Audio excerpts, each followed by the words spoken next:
Hello everyone, I am a grown-up lady version of Jo Brand, and if you'd like to know where I got my top, it was out of a skip in Anne Widdecombe's garden.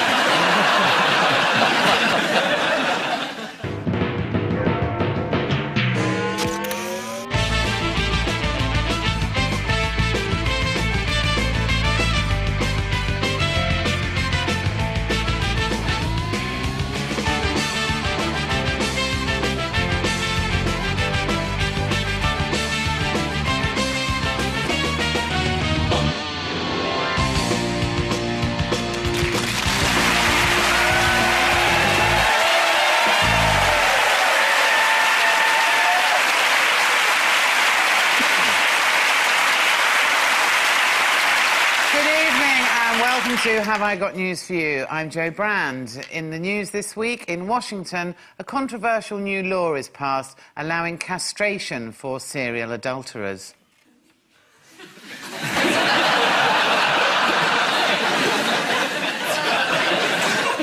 After more than 20 years, Prince Andrew unexpectedly bumps into the man who first introduced him to Sarah Ferguson.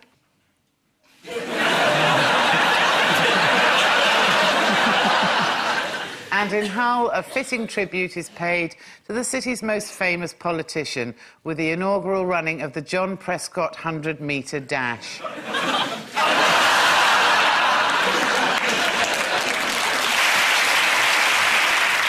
On Ian Hislop's team is a comedian who says he prefers maths to people. That's interesting, because I prefer pie. Please welcome John Richardson.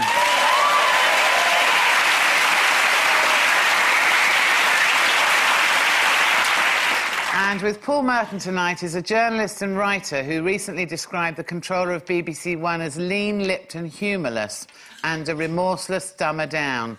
Please welcome for his last ever appearance on BBC One, Quentin.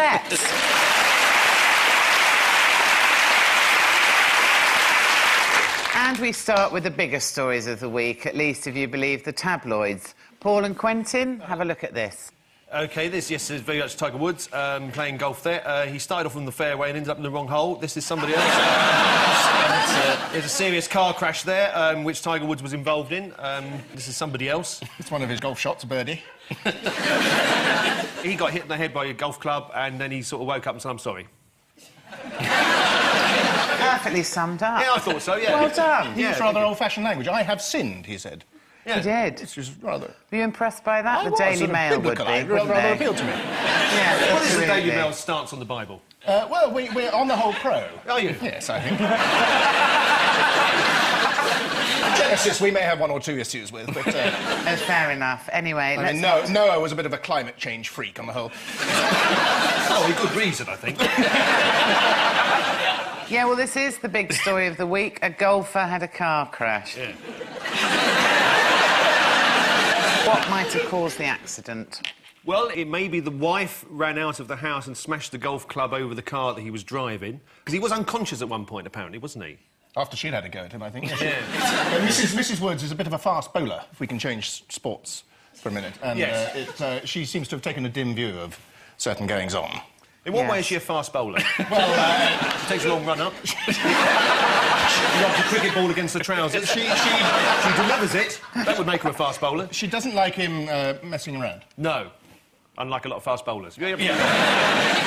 And hits his middle wicket occasionally, possibly. Well, what he did was he drove away from the house, hit a tree and a fire hydrant. Yeah.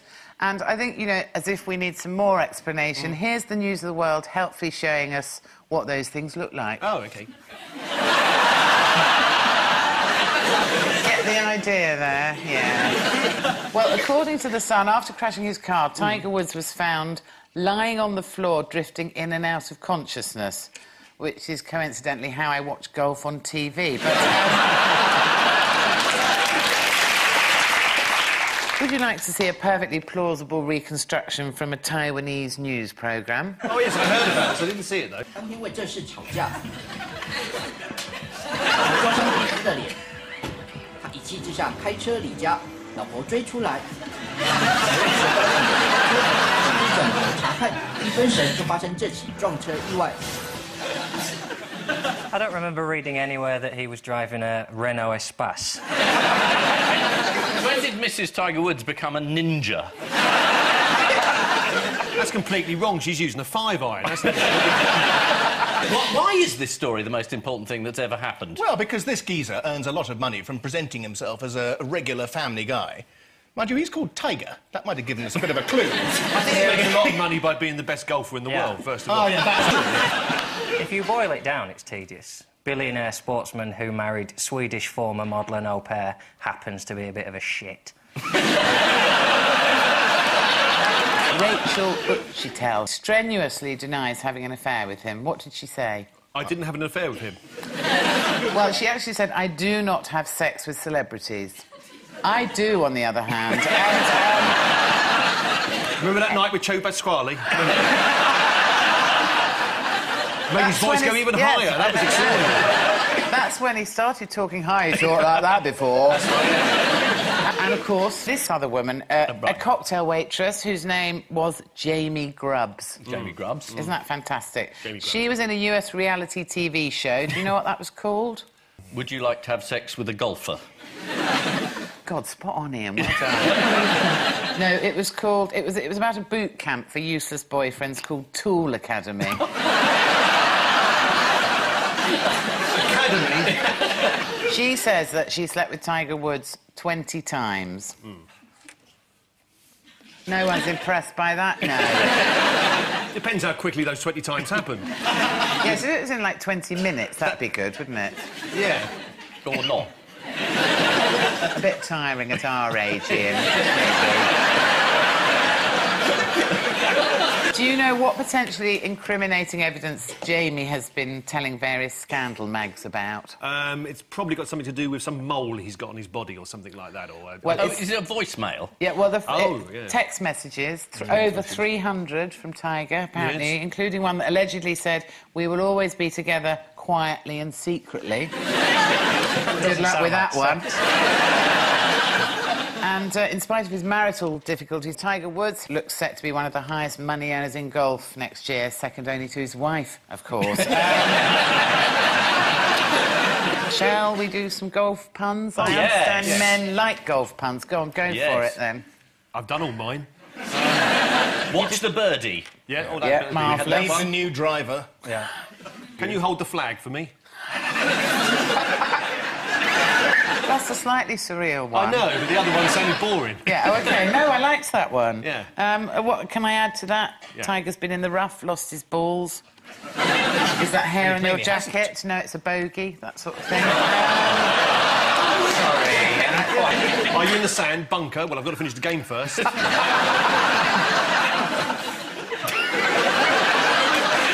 Are you in the club? I'm glad you said that. He took the curse off my one. At my age, I don't think so. Might have a bit of IVF. I quite fancy being one of those 70-year-old ladies that has a baby. Yeah. And then they push you round. Yeah. So, here's another question. Does anyone remember this bloke? Oh, is he the shoe bunger? Yeah. He is the shoe bunger. And he's turned shoe bungy. Should we have a look?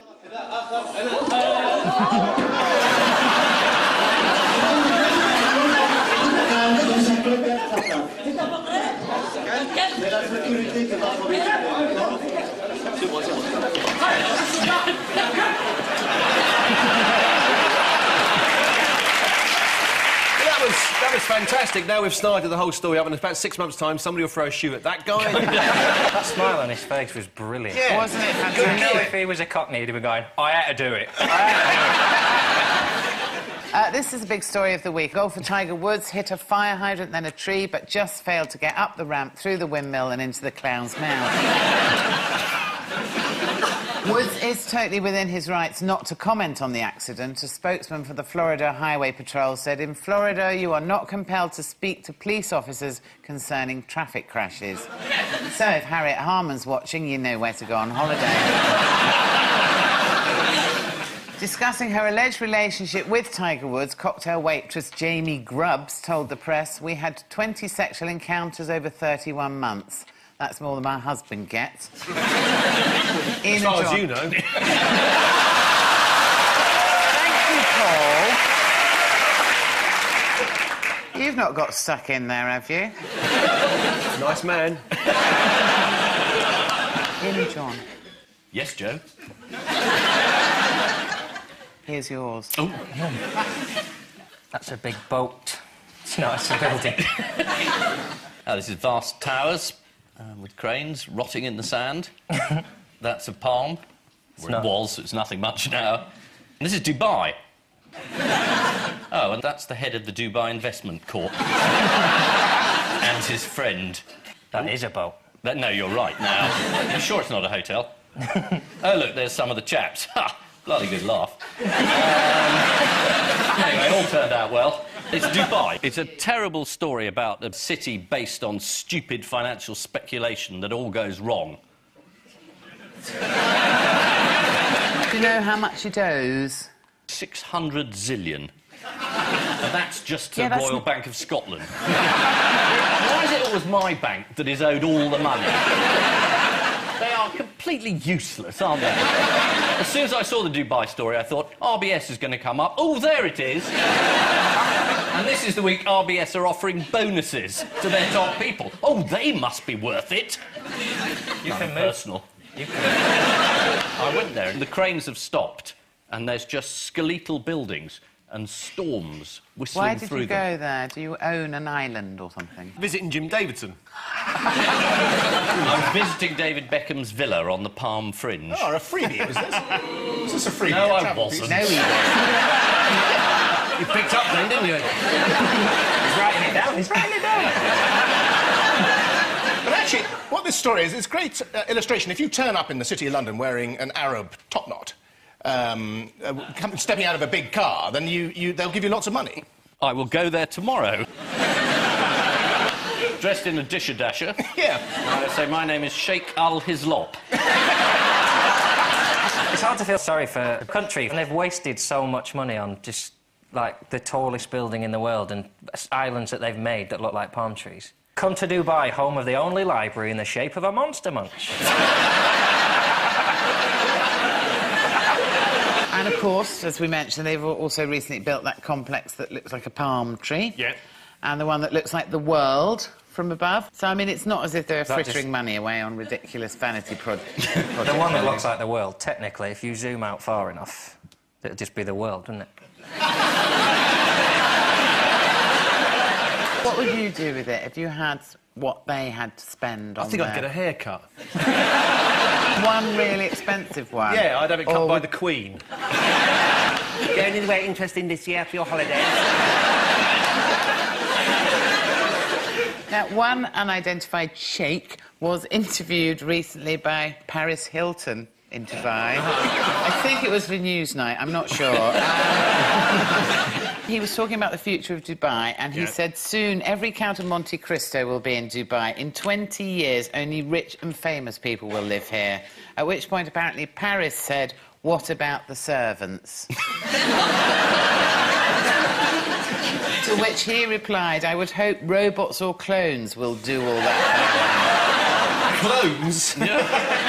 How did The Guardian's economics editor sum up the situation? Did he hang himself?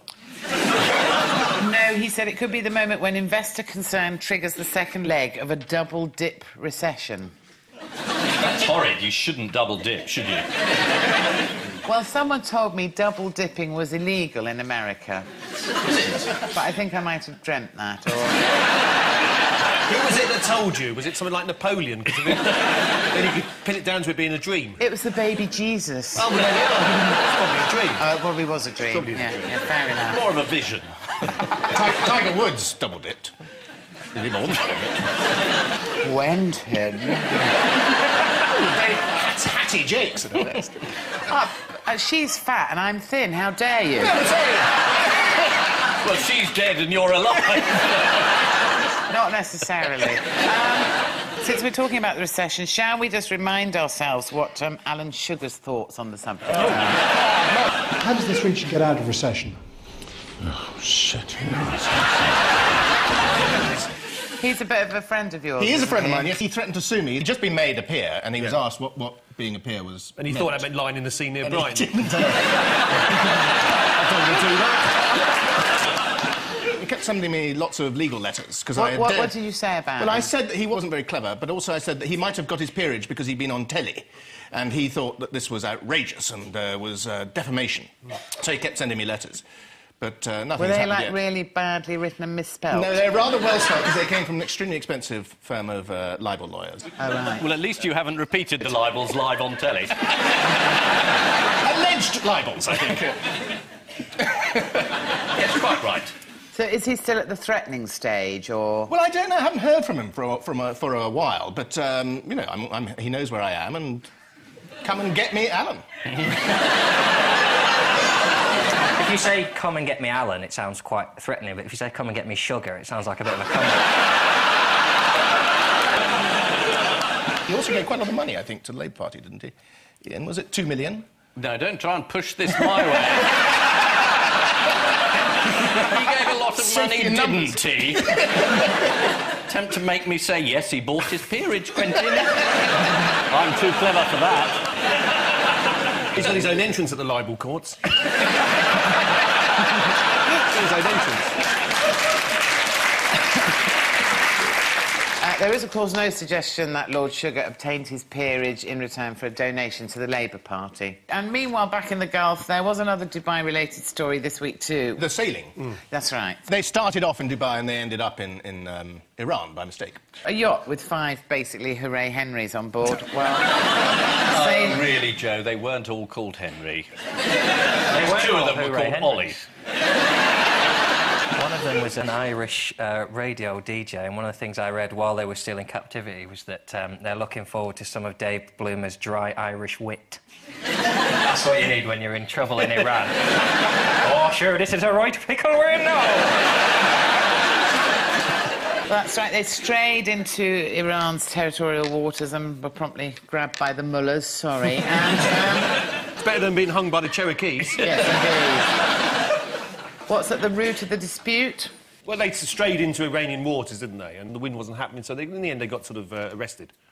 That's right, whether or not a sailor has a right to an innocent passage, apparently. And,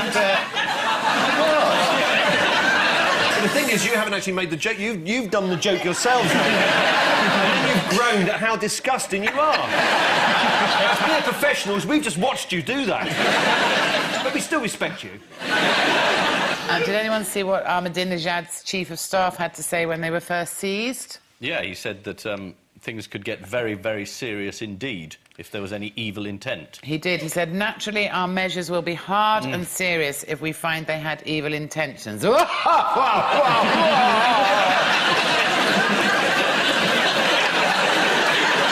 trying to get panto this year. My career's teetering on the brink a bit. It is now. Hannah Anderson's in the panto this year. She's down at Wimbledon. Are you going? I am. Do you like sort of shapely ladies with a bit of bosom on show? It depends, I think. Yes, on the whole, yes. Yes, Joe. Whose bosoms wouldn't you like to see on show, then? Have they got to be young and shapely? No, you don't want a sort of elderly kind of... I can't remember. Who was that leading feminist of the 1970s? Oh, here we go. Kate Millett? No. Jermaine Greer? No.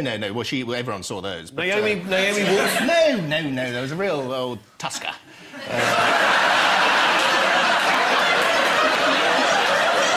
Betty Friedland? No, not Betty Friedland. Andrea Dworkin. Andrea Dworkin, that's right. She looked like Big Daddy. I wish you'd had the opportunity to sit on your face. The Daily Star issued a plea to President Ahmadinejad to free the Britons on Wednesday, couched in the flowery language of international diplomacy, as you'd expect.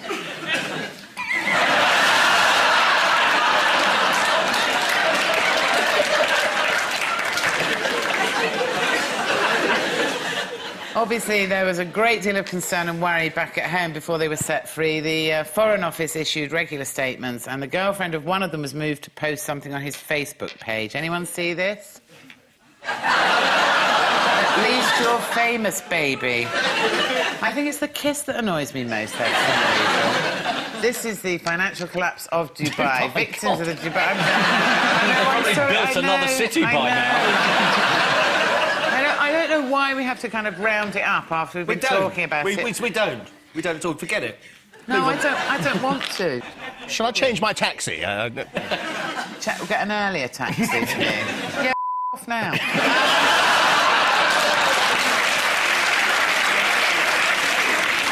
God, I get enough crap off the Daily Mail already. I can see it's going to be so much worse now. No, you'll be fine. Just read it. Yeah, OK.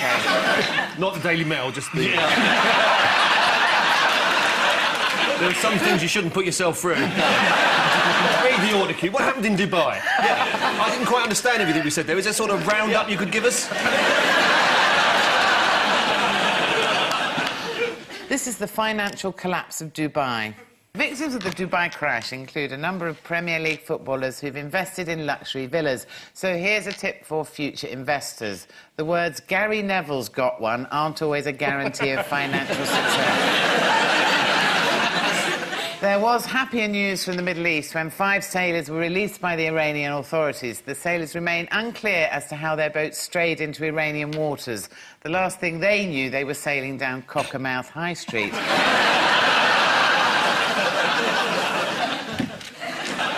That's to get my bra off with later on. And so to round 2, the one-armed bandit of news. Fingers on buzzers. Here's the first one.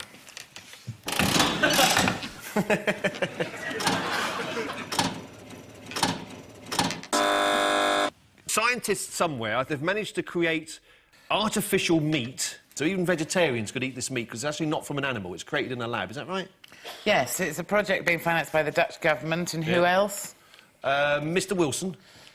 Who's Mr Wilson? He lives in Purley. He's always had very close relationships with the Dutch government. They won't make a move without him. If only it was. In fact, it's a sausage company. But what does this pseudo-meat look like, according to the Sunday Times? Howard Macmillan, riding a bike.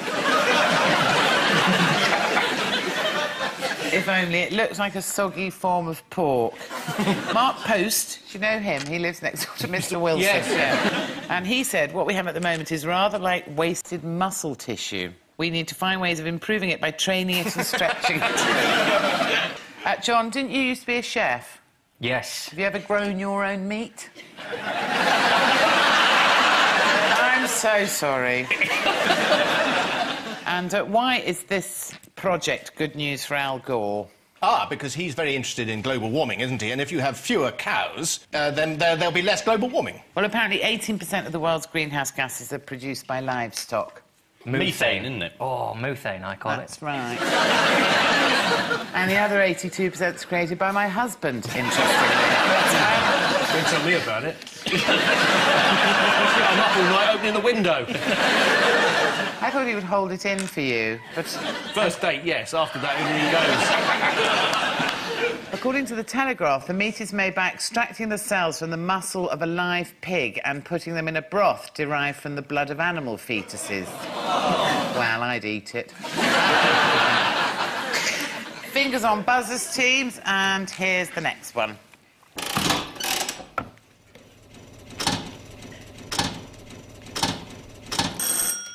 It's a picture of David Cameron, which, whilst accurate, is not particularly interesting. And it's by a man called Jonathan Yeo. Or Yo. Do you know why it's so murky? He's emerging from the gloom. This is the image of this into the thruster. bright sunlit uplands That's of the right. next few years. And there he is. He's coming to save the nation. From Brown. That's right. Now, who is Annunziata Rees-Mogg? She's standing for a seat. What she isn't is Nancy Mogg. Because she's got a double-barrelled name, you see. That's considered slightly in for a dig in the Conservative Party these days. So they said, why don't you call yourself Nancy Mogg in future? Who else is suspected to have de-toffed due to pressure from Tory Central Office? Other double-barrel Yes, name more jobs. double barrels. Simon Radford Kirby, or as I like to call him, who? And Scott Seaman Digby, who's been told to get shot of the seaman. Tories have a number of parliamentary candidates with posh-sounding names. Adrian Beryl-Cox, Geoffrey Clifton-Brown, Wilfred Emmanuel-Jones, Christopher Heaton-Harris, Angela Jones-Evans is one of them. In other Tory news, what do we learn about Lady Thatcher this week? She was right to get the Falklands back, because now there's loads of oil there and we're going to get some of it. Yes, absolutely. I've worded that in quite a northern way. Yeah. There's loads of oil there now, apparently we're going to get some of it. 60 billion barrels of oil, which are lying around the coastal waters of the Falklands. But at least she went into a country not knowing it was full of oil.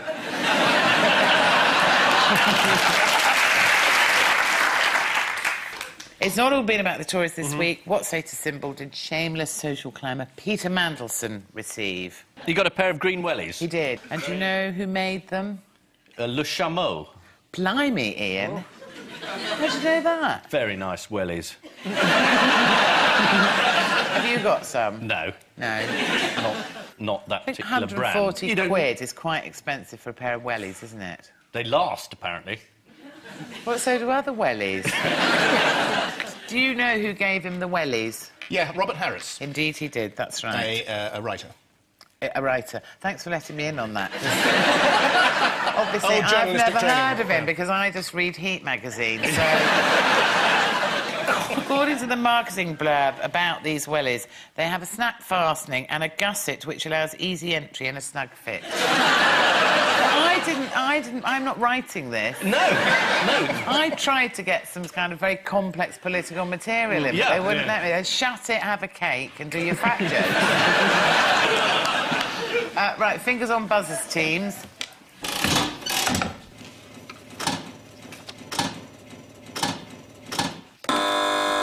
That's Angela Rippon, isn't it? She was hosting a show. The BBC got into trouble this week because there was one of those sort of daytime shows, cash in your attic, money in your cupboard, what's under the bed, one of those shows. And a cameraman or a production assistant stepped in, pretended to be a person buying a teapot at a charity function or something, and they got into trouble with that. I don't remember what the show was called, Rot or No Rot, or... That's my aunt. He was there when I left it. I mean... Yes, this is the latest BBC fakery storm. Yeah. At least that's what your rag's calling it, Quentin. Sorry I called it a rag. I'm not. Production staff were found to have posed as members of the public in various daytime shows. Sun, Sea and Bargain Spotting is one of the programmes in question. Two competitors and Angela Rippon go bargain hunting for antiques in France. In France. I'm already in a coma. And we obviously are not implying here that Angela Rippon was in any way involved in the... Then why have you shown a photograph of it? She's been very cheerful, isn't she? She doesn't know her hat's on fire. What's the most shocking thing about the show Dealers Put Your Money Where Your Mouth Is? It'd been commissioned. What about Trash to Cash? Has anyone heard of that? I know that one. They take some stuff that the people think is trash and they sell it, and so they get cash. They try to sort of boil that down for the title. Why can't we have nice daytime programmes like Watercolour Challenge anymore? Do you remember that? Yes, marvellous, wasn't it? Arthur Negus. What about... He wasn't Going on with a song. Watercolour... No, going for a song. Going with a song. That sounds like a programme about your funeral. That's pretty good for daytime telly, really. Target audience. A friend of mine, at his funeral, he went out to return to sender. Brilliant.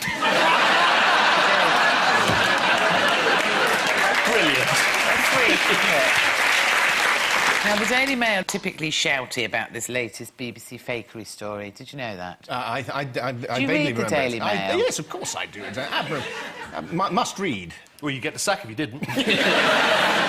There do seem to be a lot of BBC knocking articles in the Mail. Why is that? Well, it's possibly because the BBC is pretty unaccountable when it comes to its quality, and also the fact that it isn't lifting up the public's imagination and doing the thing Unlike it the should Daily be doing. Mail. It makes you proud to be British. Optimistic. We can do it together. The Daily Mail would quite like the BBC to be sold off so it could take the profitable bits and run them itself. I don't think so, no. I think the BBC... I do. I think the Mail's run... No, but I think it's being run by a load of... The BBC is really being run by a load of idiots at the moment, and they aren't aware of the political damage that is coming their way unless they improve the quality of the thing. Unlike the Mail. The BBC is a national broadcaster that we all pay for. Yeah. And its quality is so dubious at times that What you just... about all those lovely sort of historical sagas? Like sort of Candlelark to Cranford Rise and Prejudice. Yeah, well... I bet your readers like those, don't they? They're like a historical drama. Well, they might like more of those and fewer... And they like the Joe Today Brown. programme and the auctions. They like all the things the BBC does, except they want to whinge. They might just want a bit less of Jonathan Ross and 16 million quid a year. This feels like the end of a dinner party. Time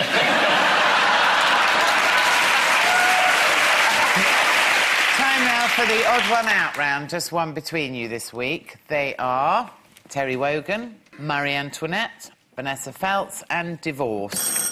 It's about cake. That'll do. I'm not entirely sure why. Marie Antoinette said, let them eat cake.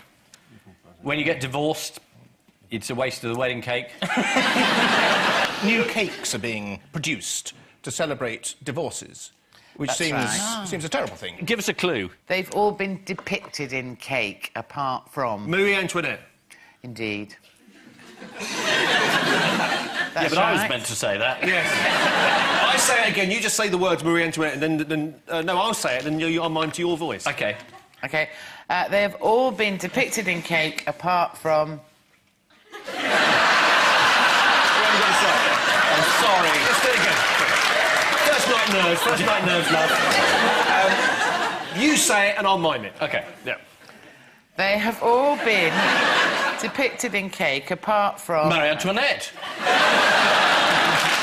Well done. Who, of course, was believed to have said, let them eat cake. Terry Wogan celebrated 30 years of children in need by being given a life-sized replica of himself made of sponge cream and multicoloured icing. Do you want to have a look at that?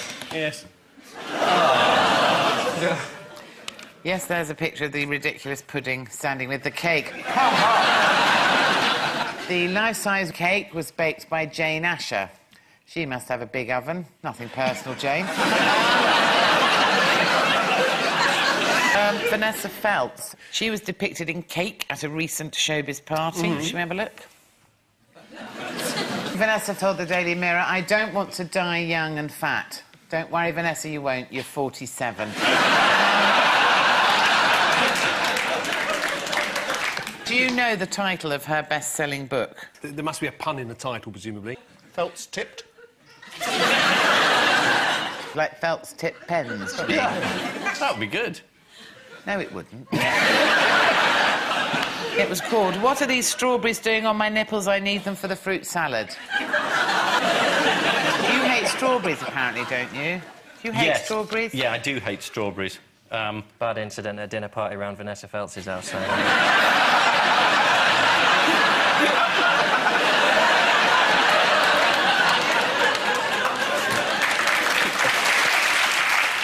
Let's move on from the unhappy memories, shall we? A website has actually been set up to showcase cakes that are unintentionally sad, silly, creepy or inappropriate. What do you think's gone on here, then? Is it that they've put in the card underneath that and they've written it in icing? Yes, they've put it, the instruction in icing. Here's one on a similar theme.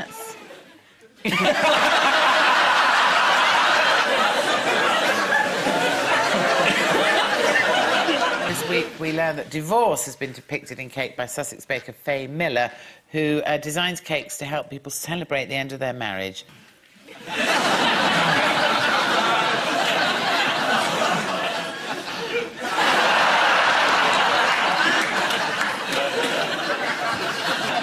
Time now for the Missing Words round, which this week features as its guest publication, Composting News.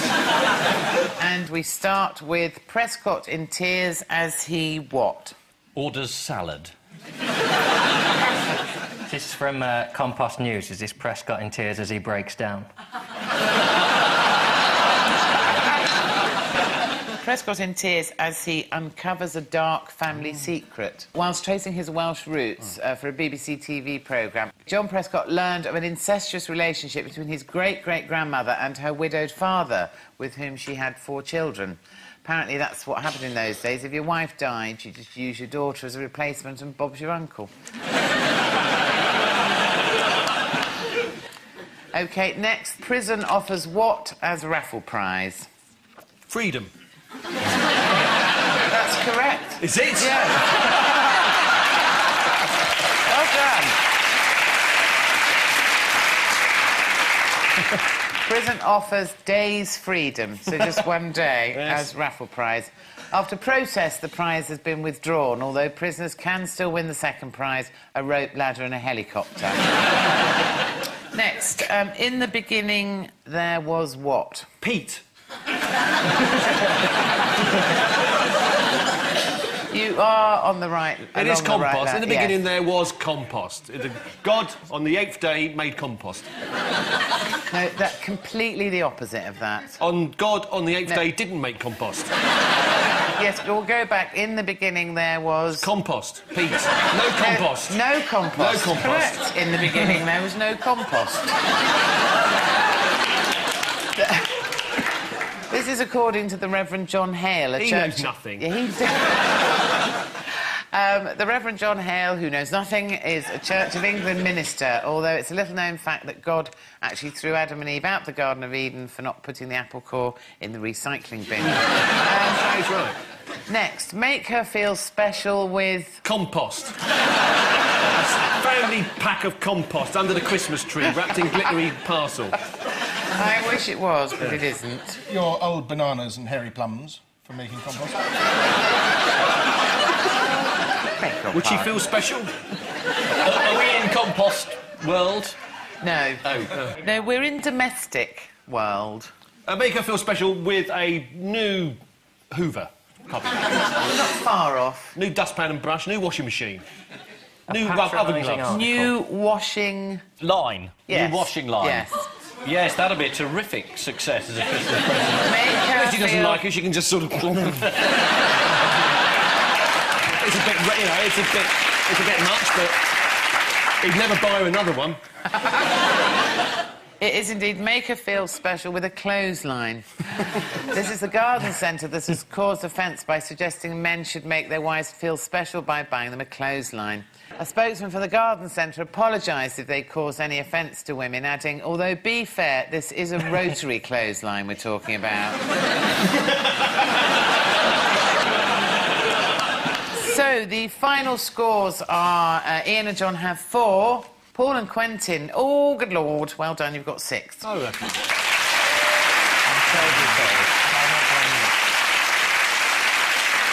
On which note we say thank you to our panellists, Ian Hislop and John Richardson, Paul Merton and Quentin Letts.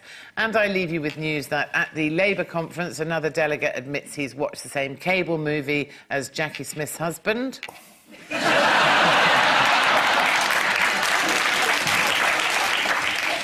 In Hollywood, as Spider-Man realises age is starting to diminish his superhero powers, he decides there's no harm in having a plan B.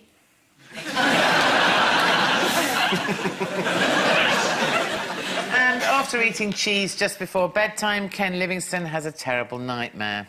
Good night.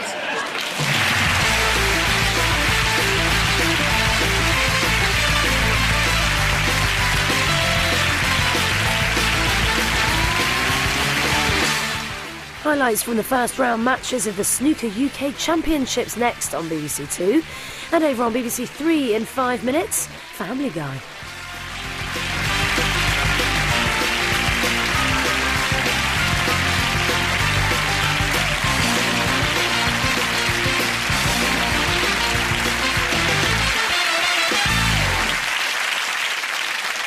Here we are, married couple on their wedding night, Yep. right, naked on the bed. Husband says to the wife, I want to try this new position, but I'm too scared to ask till we got married. And she goes, all right, what is it? And he goes, it's called the wheelbarrow. And she says, right, what do I have to do? And he says, basically, you put your hands on the floor like that. I get your legs either side of my thighs, and off we go. And she goes, oh, all right then, but just promise me we won't go past my mum's house.